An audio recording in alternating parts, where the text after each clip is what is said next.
Hello and welcome to the Ascension Football Show. I'm Joel Villafano. So, the national team's World Cup qualifier is drawing near. Terry Fenwick and his men, they have been struggling for quality opposition. So, out of the blue, Lahokita Rangers boss, Richard Ferguson, has offered Terry Fenwick an interesting lifeline. He is here to clear the air.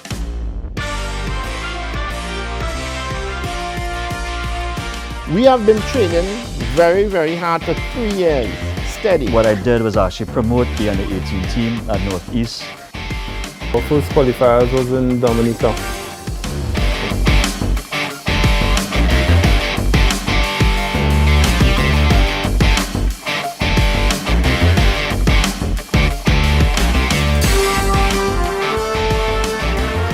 Can't wait to jump into the big story. Big news over the last week.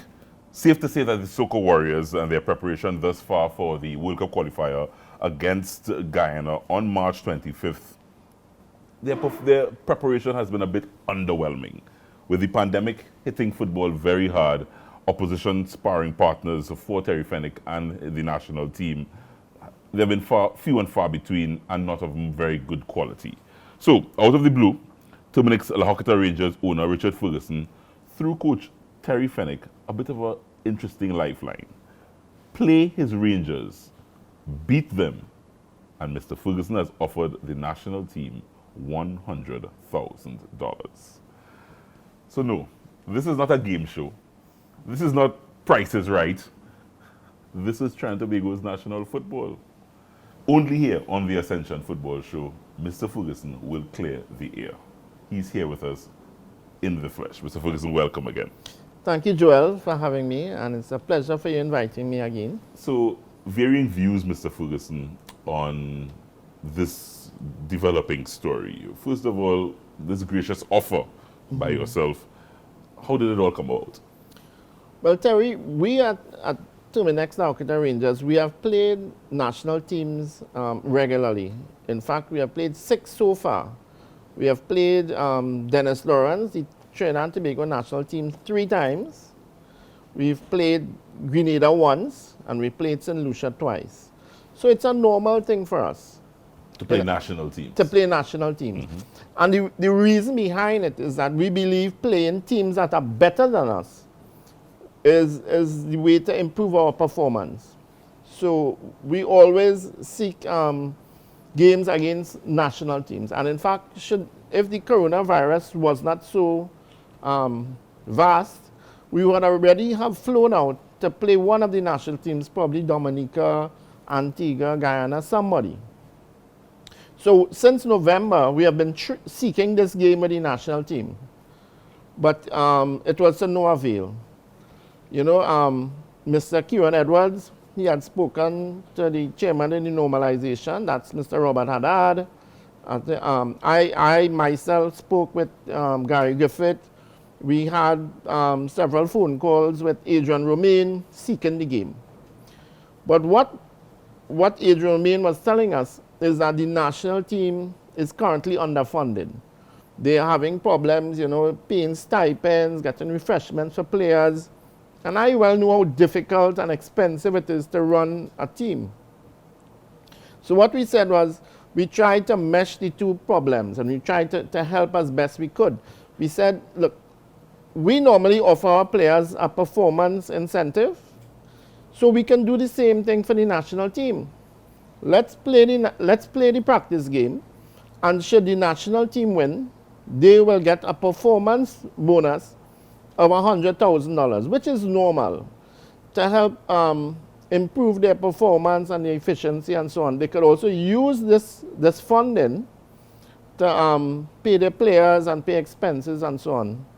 In addition to that, what we suggested was that if we are allowed to bring players and spectators into the ground, we can do that, and we expect to bring in about 1,000 patrons at $100 a ticket. We would get another 100,000, and we would donate that to the national team. So they would get that funding whether they win or they lose. In addition to that, we also told them that if they agreed, we would also put it on TV, and any advertising revenue that is generated from the television coverage, that would also go towards helping the national team cover their expenses. So it's not a negative suggestion. It's a way to help the national team, help fund them, and also what we saw it as an opportunity for Coach Fenwick to see our players. He hasn't seen Rangers play in over a year. And our roster has expanded significantly. There are a lot of new players that have come on that have improved. And we have about 27 players on the roster. Atula Guerra, Willis Plaza, Kieran Cummins. A lot of players, a lot of skill and talent, as well as they have a lot of young ones. Junior Soon, Isaiah Lee, Isaiah Raymond, lots and lots of talent. And we saw that as an opportunity to mesh the two problems to develop one solution. So that was explained in some detail, yes. I think, for the first time. When many people see headlines, it seemed, Mr. Ferguson, to be fair, that it was a wager. Beat me and you get $100,000. So many people were asking, why that approach? Well, how do you respond to that? Well, what we do, first of all, our players have a performance incentive every game. And for this game, our players have the same performance incentive. So all we did was we extended that performance bonus to the opposition as well, because we want to help them. And we know that they have problems, they have difficulties with the excessive debt in TTFA. And we're trying to reach out to help them as best as we could. And that's the reason. So I think it's a win-win situation for everyone. What was also very interesting, Joel, is that when this agreement became public, or when the proposal became public, there was a lot of interest. A lot of people want to see the game. And that is what you want to see in football. You want to see that interest, that crowd coming out, the spectatorship going up. That is what you want to bring to football to make it successful. You know, you don't want to see a game with nobody in the stadium, nobody really doesn't care. That is a no-no. Yeah. So it's a win-win for everyone. So based on that now, have you heard at all over the last week or so from Mr. Fenwick? Any communication at all? Well, they have asked for the proposal in writing, which we did. Mr. Kieran Edwards, he sent out the proposal in writing, so we are waiting a response. So no direct, Mr. Fenwick didn't call you and say, No. Mr. Ferguson, I think I will take you up on that offer. No. We haven't heard anything as yet. But we are very optimistic, and we are trying our best to help as best as we could. All right. Let's deal with another issue, Mr. Ferguson. Based on public reports, I think, over the last few months, it suggested that your club have refused to send players to the national team. Mr. Fenwick could have approached for players, and you basically would say your players are in training with the club and you're not sending them to the national team. How can you clear this up for us? Well, it has several points that you need to consider there. One is that we are following FIFA guidelines. And FIFA guidelines say that we don't have to send our players to training. And this is what he's asking them to do, to train. He's not asking them to play for Trinidad. They're not selected to play for Trinidad. They are selected to train, right? We have been training very, very hard for 3 years, steady. You know, they would get a couple weeks off for Christmas, a week for Carnival, a week during, August and so on. But they have been training very hard for 3 years together. And, it's best to explain the intensity of the training in a little more detail. So, first of all, we train for the whole day, from 9 until 5. When they come in the morning, they will get breakfast. They will then do drills in the morning. They then we'll then do a video session with them. They get pre-game supplements. They then do a scrimmage in the evening, and they would finish at 5. So the training is very intense, and it has a lot to do with nutrition, vitamins, supplements, post-game supplements, massage, and so on. So it's a very intense situation. So they have been doing this for 3 years, and that's why the players are very, very fit. And Joel, I could give you an example of some of these statistics because we measure players' fitness. I think the standard is in a yo-yo test is 50. You know, our lowest guy here does 65. You know, they are very, very, very fit. They would run a 90 minutes and they could do another 90. Yeah. You almost sound fearful to send your players out to the national team. Right. The point is that they are fit. They are training. To send them to training really doesn't seem to be the right thing to do. Yeah. And it's not, as you said, according to FIFA guidelines. Right. So the FIFA guidelines is 5 days. Yeah. You know, what they're asking the players to do is to go and train for 8 months. You know, now our payroll here is about $236,000 a month. So you're asking me to pay my players every month for 8 months, but they're training elsewhere. You know, you're basically gutting the team, and that doesn't seem right. And again, FIFA doesn't allow it, right? However, whilst that may be so, you know, we are quite willing to negotiate and talk and discuss. But let's talk about that, because Trinidad and Tobago's situation, Mr. Ferguson, may be unique in terms of the international FIFA guidelines. Are you willing to, notwithstanding the FIFA rules and guidelines, consider some kind of compromise for the greater good? So if Mr. Fenwick comes to you and said, okay, I need the players to train, but probably just 1 day a week, are you willing to do some sort of compromise? Absolutely. We're very willing to compromise. And you see, my situation is I am employed by the club as the managing director. So I have to seek the interests of the club who pays me. So on the other hand, you want to help Trinidad and Tobago, you know, but you're torn between the two, because if I help Trinidad, if I send them for 8 months, I'm destroying the club. Yeah. And if I don't send them, the country complains. Right? And you're willing to compromise. So what we have to do, we have to reach some middle road where both of them are happy. And what we would suggest, I would tell you 10 days, you know, before the game, you could send the players, they would be fit, and we could progress from there. But we're very willing to compromise. What I would suggest to is that the head coach needs to see the players. The last time he would have seen our players was over a year ago. Right. And the team has evolved. They have gotten a lot better, a lot more skills, a lot fitter. And he really needs to see them to select the right ones. You know, because the last that I got from TTFA, those guys that they were asking for may not have been the best players in my, you know, limited judgment. And Rangers, you have been training here at the Lahokata ground consistently. Yes. Has Terry Fenwick visited a training session at all over the last few? No. No, so he hasn't seen your players. No. And this is another reason why we are suggesting play the practice game. Let them see the guys in action. You know, I would love if we could represent Trinidad and Tobago, the players. I would love it. But what I'm suggesting is let them play the game, and then he can see if they are worthy. Yeah. You know? Yeah. As you may well be aware, dividing opinions on footballing issues in Trinidad and Tobago. Some may say, Mr. Ferguson, based on the story, the developing story, with the wager, that you're playing games, you're playing politics, Mr. Ferguson. How do you respond to that? No. This is not politics, because Mr. Fenwick doesn't have a vote. This is trying to help Trinidad and Tobago forward, trying to help football forward. We are a very, very positive club. We don't get involved in antics, and I would never come out and you know, badmouth any person and so on. And this has always been my policy. I wouldn't like anybody to do it to me, and I wouldn't do it to anybody. This is about helping them. We were trying to get the game without any money.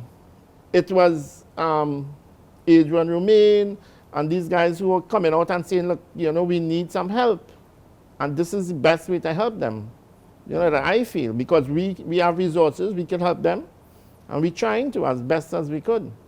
At this stage of the game, you still want this game to be played? Oh, absolutely. Yeah. And in fact, because the squad is so large, I would like to play 2 games, because the second string Rangers is a very tough squad. So you want a A team and a B team to I play the I would national like team. to play them 2 games. Mr. Ferguson, thank you though. Clearing the air is very, very important. Let's see where this story goes. It's a developing story, and we will keep our eyes on it here at the Ascension Football Show. Mr. Richard Ferguson, $100,000 on the table. He has laid out his plan as to how this will happen. The ball now is in the court of Terry Fenwick and the national team. Stay with us. We're coming back. The situation we have here is that these characters, and I refer to them as pests, right? What they are doing is destroying our country, but not on my watch. No street, no turf, no block shall belong to these cockroaches, right? It's no longer business as usual. Happy hour is over. If they don't fear God, at least they will fear Terminix. Have you considered how your methods could impact on pests across the country? I find we look after the rights of pests as opposed to the rights of the 1.3 million law-abiding citizens in Trinidad and Tobago. I wonder if Roach Ladden's son come here for carnival, if you'll interview him, eh? But how could you defend one shot, one kill? What, you want me to throw a pillow at him? I didn't say that. No, well, if a roach jumps in front of you now, what will you do? Run. Oh, Jesus, Lord Father. Pests bothering you? Call Terminix at 672-5007 or 672-0042 or visit our website at terminix.co.tt for a free quote and consultation. Join our fight against pests. Get in the game with Ascension. Quality for champions. Ascension! Ascension! Premium quality and style make you stand out all the time. Ascension is quality for champions. Ascension fit is always right. Take your game to higher heights. Ascension got the quality for champions. So everybody say, hey, oh. We wearing Ascension when we play. To run out on the field in style. What's the brand that we want? Ascension! Ascension! Ascension! We wearing what we wearing is Ascension. Quality for a champion. Ascension! We wearing what we wearing is Ascension. Quality for a champion. Ascension! We wearing what we wearing is Ascension. Get in the game with Ascension. Quality for champions.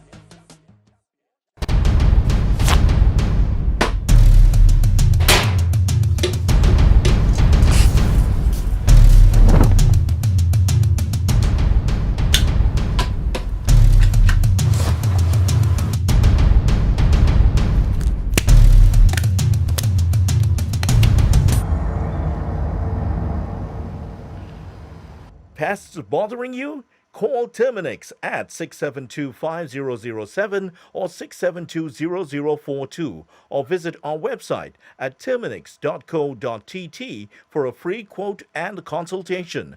Join our fight against pests. Amante Del Cafe is located at Magnificent Mall, number 271 Southern Main Road, McBean, Couva. Amante Del Cafe. Happiness begins with brew. Lasso Free Maritime Limited provides boat storage, hull and launch, boat repairs, boat engine repairs, secured parking, 24-hour security, and extensive camera system, boat charters, boat rentals, and down-the-island parties. For more info, contact 634-1653. Lasso Free Maritime Limited, the best in marina services. Life's better on a boat. Hey guys, welcome back. We're heading up and down the Ascension Football League now, and we've been, of course, touring some clubs as we get ready to get football back and running here in Trinidad and Tobago. The Ascension Football League will be the first league that will kick things off, and one of the clubs that maybe ring a little new bell to most of you is AC Port of Spain. They will be part of the Ascension Football League, and they actually are the new rendition, so to speak, of formerly Northeast Stars. So we have with us the owner of this new club, AC Port of Spain, Ryan Nunes is here with us. Ryan, thanks for joining us. Thanks, Joel. Thanks for having me. Appreciated the interview. Well, so I mean, AC Port of Spain said sounds like a new kid on the block, but as I said, there's some royalty that comes through with AC Port of Spain because you're a former You're the owner of a former Pro League champion in Northeast Stars. You took over from Northeast Stars, you bought over the club, and you turned it into AC Port of Spain, correct? Yeah, that is correct. And in 2018, Mr. Mahaber had approached us that he was willing to sell, and our board agreed to buy the club, and we assisted with the financing of that 2018 year. And luckily for us, we won the 2018 Pro League. So we were quite happy for that. And since then, it's been quite a journey. Yeah. So take me back to that. You would have had connections with Northeast Stars and Mr. Mahavi and his crew. What's your basis in football? Where did all that come from? Well, if I was to, I guess, answer that, I've always been like every other maybe fan of football. Had an interest in football. I mean, from my college days to university days, and wanting to give back in some capacity, And I guess we had a mutual person involved that sort of brokered the transition, and eventually we came to a mutual understanding, and we were able to acquire the club from Mr. Mahabir. And I think it was only fitting. It was quite a nice time where Mr. Mahabir had served quite a long time since the inception of the Pro League, that he was able to leave the Pro League with a championship. And it was a good feeling now coming in and winning the Pro League. So at the same time, you're trying to reach that high again. You want to win the Pro League again, or should I say the new professional league that will emerge. So I'm grateful for the experience, the journey, and and working with the coaches and the players. So very different from being a football fan. Correct. To a club owner. Did you ever thought that you would own a club or had ambitions of owning a club? I would say yes. I think at university, when I was at university, I did consider the fact that owning a professional club was in contemplation. Mm-hmm. And that's why I thought carefully about it and thinking, okay, what would be my contribution to not just this club, but to the national setup, and again, giving back to the country, our social responsibility is where it's at, so. Mm-hmm. You decided to change the name, and I'm going at this based on the fact that Northeast Stars, back in the heyday, would have been one of the real community clubs that would have been representing at the Pro League level and at that level, representing that northeastern part Correct. of the country.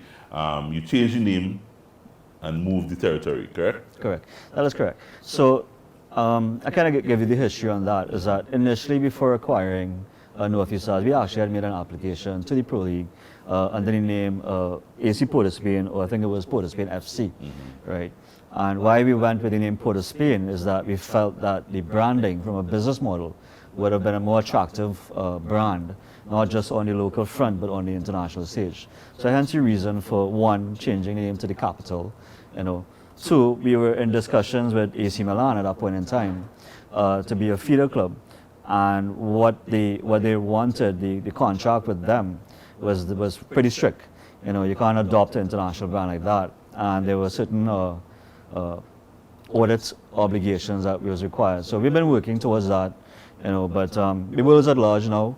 It's not necessary that we will follow through with that. And you can build relations with other clubs internationally. So, mm-hmm. Yep. Yeah. So you had to change the name based on all that Yep. kind of development that was happening. Yes, correct. Is it that the club will be based coming out of the capital, coming out of Port of Spain? Ideally, yes. We would like to, in my opinion, we need to reestablish our community base. Mm-hmm. That is the bedrock, and that is the grassroots of the football. There is a disconnect presently, but we need to reestablish that.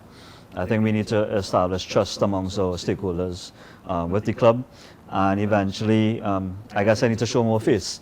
I need to get out there and meet with the individuals who would like to either play with the club, train with the club, work with the club, and even just be a part of what our mission statement is. So yes, Mm-hmm. yeah. Are you a Port of Spain boy? Are you a city boy?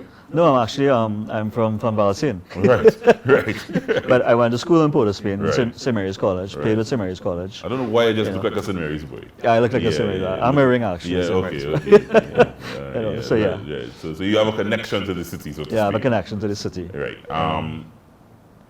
What now? I mean, I know, as I said, the pandemic has affected all the clubs, all football in the country and across the world. What has been your challenge in terms of getting new club, new name, new branding? What has been that challenge like getting ready for the Ascension League, let's hope, in the next month or two? Well, to be honest, the players were still training without the ball. You know, So you have a group of players together? Yeah, they were still training. Under Northeast Stars? Let me just get that clear. Under Northeast Stars, you brought players No, across? AC Port of Spain. AC Port of Spain. Right. So you started afresh? We started fresh. So essentially when we won the Pro League, I thanked the players. We had seasoned players who won the league. I thanked them for their efforts and their contribution towards the club. And we pretty much dismissed them, right? And they went on to greener pastures and to further their careers.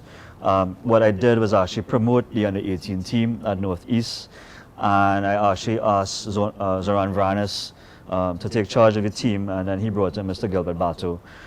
What we were looking for was to develop the young men, and because Mr. Bato was coming from San Juan Jabalete, and I didn't know him from before, but I know him now, some of the players from San Juan Jabalete's under-18 team followed, and that combination allowed us to position ourselves with young players, where we're proud to say that young Jean-Paul Rocheford signed his first contract with Antigua FC in Guatemala.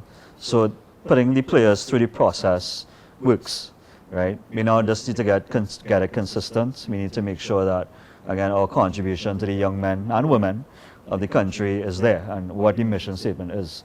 I suppose we could have retained the championship squad, you know, and win, but I didn't think that was the right contribution to be made. You know, you were very much interested in developing the young players. Correct. So right now the under-18 was still training. Again, it was a 2-year program, so now that Roche was out, we still have like a player like Rivaldo Koyat. He might be earmarked. Again, we've just sent Jaheim McPhee to Egypt.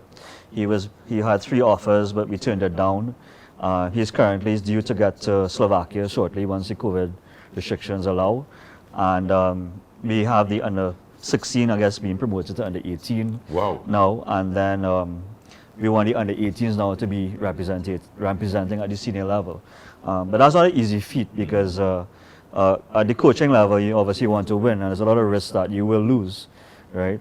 So not that we're trying to not win, right? But we are patient with the players and the development, you know. I think every club has their role to play, and that is our role. Eventually we'll get the model right where, you know, we may eventually over time become like the developmental clubs like Ajax or the Portos, if you want to call it that. The Borussia Dortmunds, the Arsenals taking academy players, and they having the benefit of playing first tier football, and hopefully we can now get those players internationally out there. Hopefully they could go on to their careers and then make way for the younger ones coming through the system. So I want to get to the ambition of the club as the season is drawing near in terms of a kickoff. But I'm hearing you, and I'm wondering whether or not AC Port of Spain will develop that model that, as you mentioned, that of probably an Ajax or a Porto, where you shipped out how many players you mentioned? About 2 or 3 players already? Well, I would say only 2 successfully. 2 successfully. Yeah. And you're talking about the under-16 moving up to the... So is it that you're going to be a club where you're going to be that sort of developmental club and giving young players opportunities to probably go on to greener pastures? Would that be the model? Well, the under-18s will continuously training, where we'll probably add in maybe a couple of seasoned players, because when you're going up against teams like Terminex, you need to have some seasoned, some maturity players to give them that support to battle against the more seasoned clubs. So we will try to maintain that model, right? We are patient, I believe, in the achievement. I thought we did well in the FCB Cup. Matthew Wuling unfortunately got injured, and while we were on a trajectory of playing good quality football, that's all you can ask your players to do at this level. You know, so we want them to continue. We'll continue on the process, and let's see what happens in a couple of years. So some of the players to watch, as he mentioned, Matthew Wuling, fantastic young talent. Yep. Some of the players to watch. Presently, I think Drake Giuseppe is one that is earmarked for the future. I think Josiah Wilson is another one. He's only 16. He's showing talent. He's showing commitment. You know, he's hungry. You know, there's a defender, Brito. I forgot his first name actually. He thinks he's talented. Again, most of these players are national under 20 players. You know, and the avenue to be playing against seasoned professionals. I think they're grateful for that opportunity. They probably get, the experience that is required, and they will be able to, I suppose, reflect upon what is necessary. That if it is I want to compete at this level, what is required? Because if you're not ready at this age, meaning under 20, to be going across abroad, then it'll be very difficult to further your career internationally. So.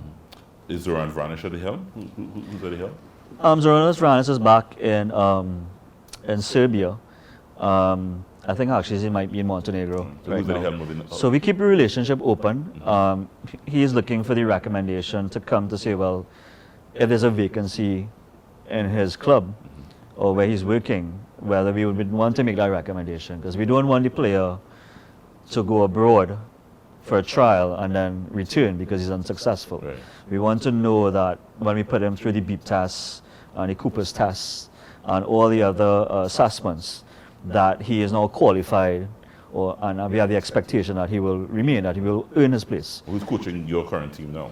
Currently, we have Walt Noriega. Right. He's we have Gilbert Bato, and we have Joshua Lamb. Right. So we don't have one head coach. The way I go about it is a tripartite. That the three coaches have equal amount of decision, and they make a decision unilaterally. Yeah. Well, okay. Tried that model before? What? Well, I mean, there's always some hiccups in between, disagreements. Three were out in one hole kind of thing, yeah? I mean, yeah, it's quite such as the football, but obviously between themselves they work out the dynamics, and really what is the best decision will come. All right, cool. Finally, the ambitions of this club, because as I said, it seems to be a young bunch of players that you're putting out there. What's the ambitions of the club as the season is getting ready to start? Well, I want to make sure that we're competitive, that we're not going out there and known as the whipping boys, per se. When we first started off, we did start off with playing Double Connection in the FCB Cup, being the Pro League champions as Northeast. I think we got 7-0 or 6-0. But at the end of the season, we tied with Double Connection 1-1, right? So once I'm seeing the progress, I'm happy with the development, per se, right? So what we expect is that the team, some of the players, we expect to put up a good fight. That's all we can ask the players to do until we're at a point where I believe they're expected to win. Yeah. So yeah. Yeah. Ryan Nunes, new kid on the block, safe to say? AC Port of Spain? Yes. New kid on the block, and look out for them, guys. AC Port of Spain, representing, as I said, that Port of Spain, the capital. I think it's been a while since we've had a club representing the capital city, so good to see. Taking over from Northeast Stars, bear that in mind as well, but new leadership, new ownership. Ryan Nunes and his gang, wishing you all the best, my brother.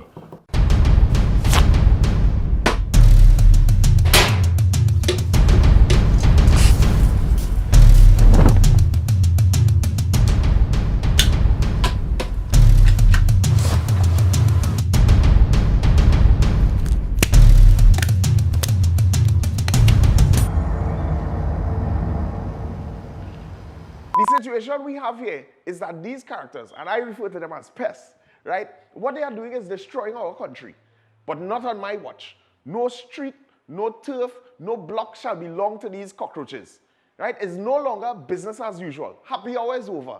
If they don't fear God, at least they will fear Terminix. Have you considered how your methods can impact on pests across the country?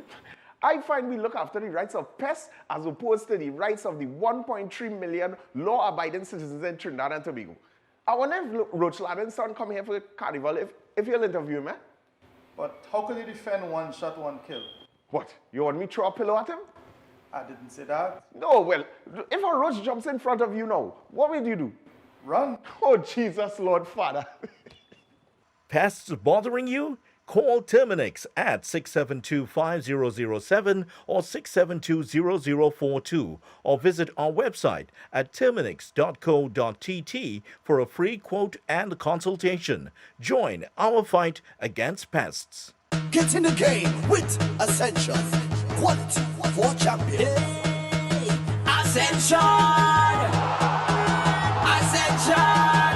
Premium quality and style make you stand out all the time. Ascension is quality for champions. Ascension fit is always right. Take your game to higher heights. Ascension got the quality for champions. So everybody say, hey, oh. We wearing Ascension when we play.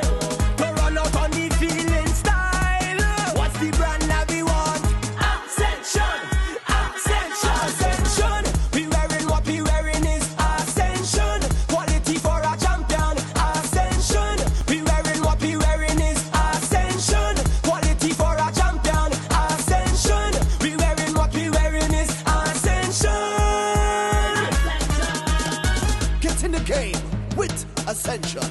Quality for champions. Amante Del Cafe is located at Magnificent Mall, number 271 Southern Main Road, McBean, Couva. Amante Del Cafe. Happiness begins with brew.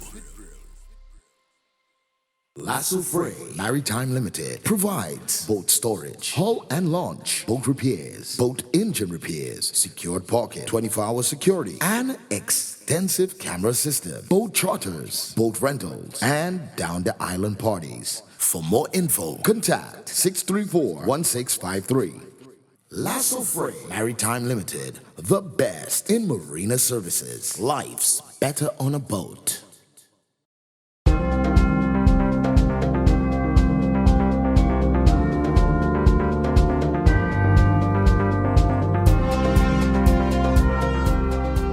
Hi, my name is Leslie Joe Russell and I'm a player coach at Locator Terminex Rangers. I was basically in the backyard with my uncle, Alan Russell. He basically got me into the game, just kicking a ball around, raising, showing me the basics, telling me I don't need to do all these fancy stuff.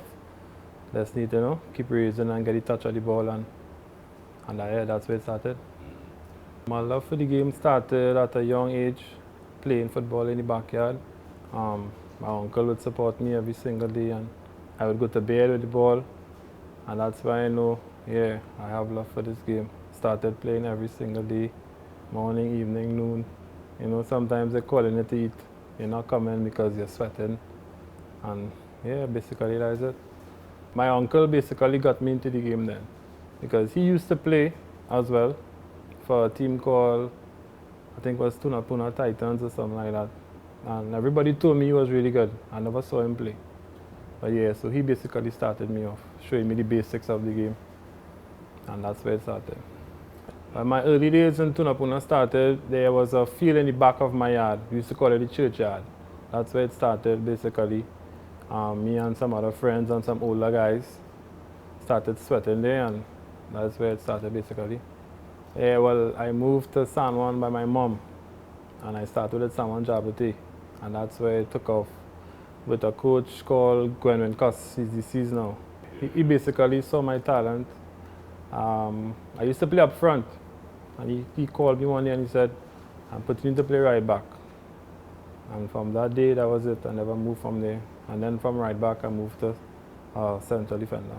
We used to go on ball boy, looking at some of the games where the older guys like, Otis Whitley and those other players. And playing for Jabate was a big stepping stone.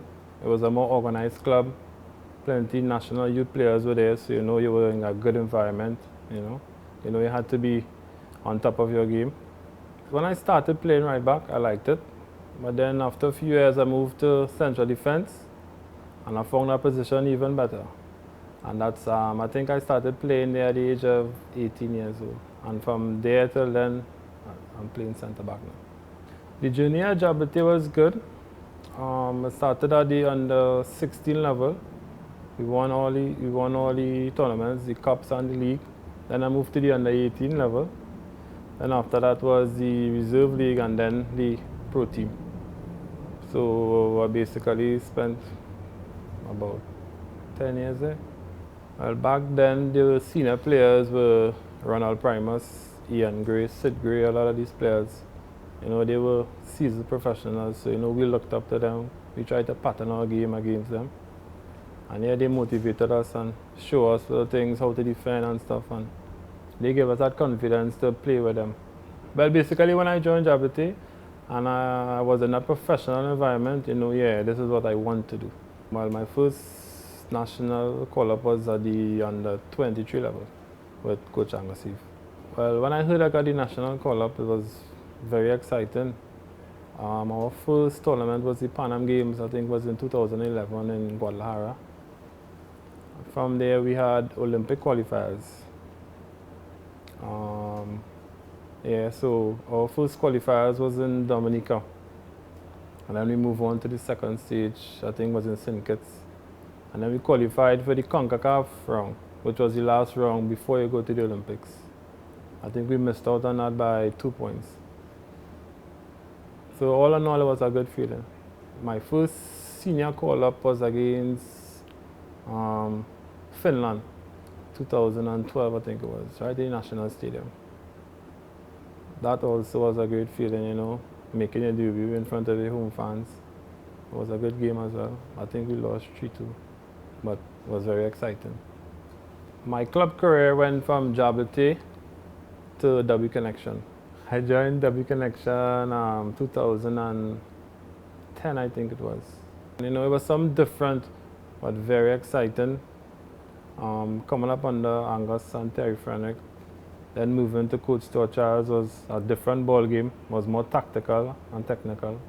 So I learned a lot, and I basically brought my defensive skills and added it to the attacking wise game that, you know, Coach Stuart like. And from W Connection, I moved to Club Sando. Angus Eve moved to Club Sando. He started coaching there. And, you know, he phoned me and told me he wanted me to come over, and I made the move because we do have a good relationship. So after that, I spent about 3 years in Club Sando, and then I moved to Terminix Rangers. No, I spent a season in Queen's Park Cricket Club in the Super League. I spent a season there, and then one day I got a call from Dave Commoner telling me about Rangers, and there's a new ownership, and, you know, he want me to come over because he was looking for senior players to mix with the youth that they have. So I told him at the end of the season I would come over, and I did so at the end of the season. And that's, so 3 years now I'm here, and it's going good so far. Playing for Rangers is very exciting, you know. We have this wonderful feel, we have the fans, we have the entertainment at the end of the game. It's something that Trinidadians love. They want to come out and see excitement and then lime after. It's something new. And I think the rest of the other clubs could probably try and look into it. I know it's difficult financially wise, but it's something that Caribbean people love. And yeah, we have the Ascension League coming up, and we're looking forward to winning it. My role in the team as a player coach, it's something new for me, but I get along well with the players. They look up to me because I have the experience, and I also give them their respect. In return, they give me theirs, and I try to lend my experience to them, show them certain things what we have to do, and it helps. Well, I'm looking forward to lending my experience to the players to help them win the tournament, and also looking forward to a coaching career in the near future. Yes, I think I have what it takes to coach at the top level in Trinidad. I've learned a lot from a lot of coaches, being Coach Angus, Coach Terry Frennick, Coach Stuart Charles, Dave Commoner. Yeah, but it's a learning experience. I'm still young in it, so I take it one step at a time. I love attacking. I love the 4-3 formation, which is basically an all-out attack. So yeah, I like to attack.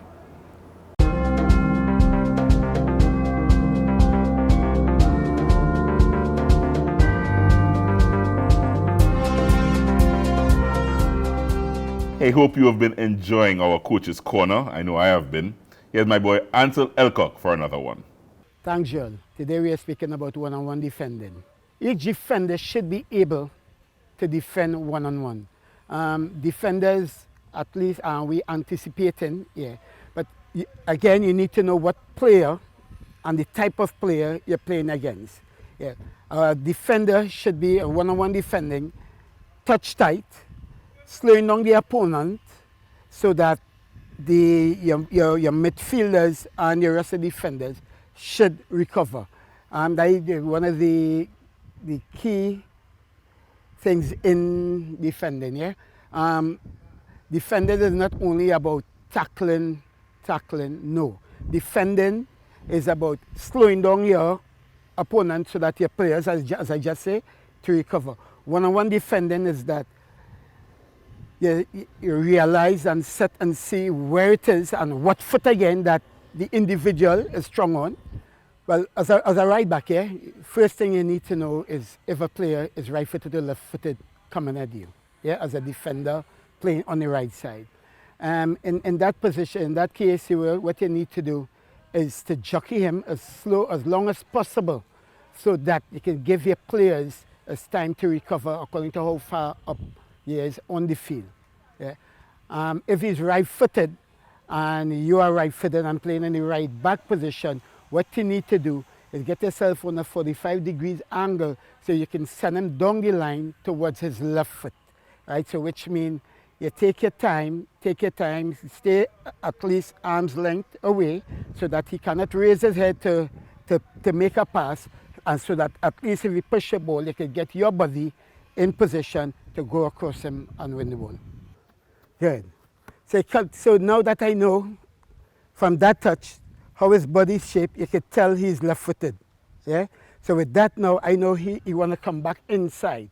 So as a defender, when the ball is moving, you move, say come here, because you're left-footed as a left back, he's left-footed. So which he's what he want to go towards his strong foot, but you want him to go towards your strong foot. So here, 45 degrees, so you can go left or right, right? So you come back inside now. You play? Good. So body here, come across, collect the ball.